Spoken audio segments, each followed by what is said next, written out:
پوری بستی عذاب کی زد میں تھی، لیکن حضرت یونس علیہ السلام کے سرزمین چھوڑنے کے بعد ان کی قوم نے ایسا کیا کیا کہ ان کا عذاب دور کر دیا گیا؟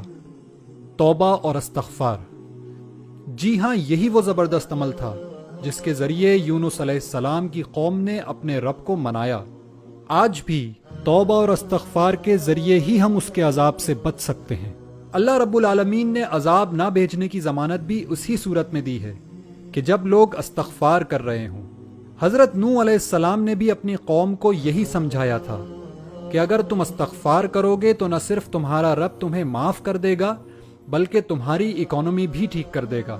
وہ تم پر آسمان سے خوب بارشیں برسائے گا، تمہیں مال اور اولاد سے نوازے گا، تمہارے لیے باغ پیدا کرے گا اور تمہارے لیے نہریں جاری کر دے گا۔ لیکن یہ توبہ اور استغفار ہے کیا، اور اس کو کرتے کس طرح سے ہیں؟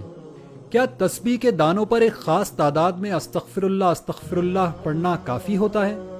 سیدنا علی رضی اللہ تعالی عنہ نے ایک بدو کو دیکھا کہ وہ جلدی جلدی توبہ اور استغفار کے الفاظ زبان سے ادا کر رہا ہے، تو فرمایا کہ یہ تو جھوٹوں کی توبہ ہے۔ وہ شخص پریشان ہوا اور اس نے پوچھا کہ پھر صحیح توبہ کیا ہے؟ فرمایا سچی توبہ میں 6 چیزیں شامل ہیں۔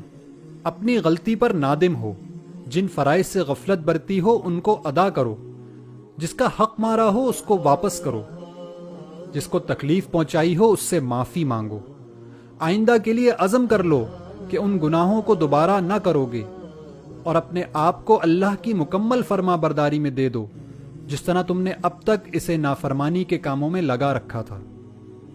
اے مسلمانوں، اپنی انفرادی زندگی سے دو رنگی کو دور کرو۔ جھوٹ، کرپشن، ظلم اور بد اخلاقی پر قائم رہتے ہوئے توبہ اور استغفار قبول نہیں ہو سکتی۔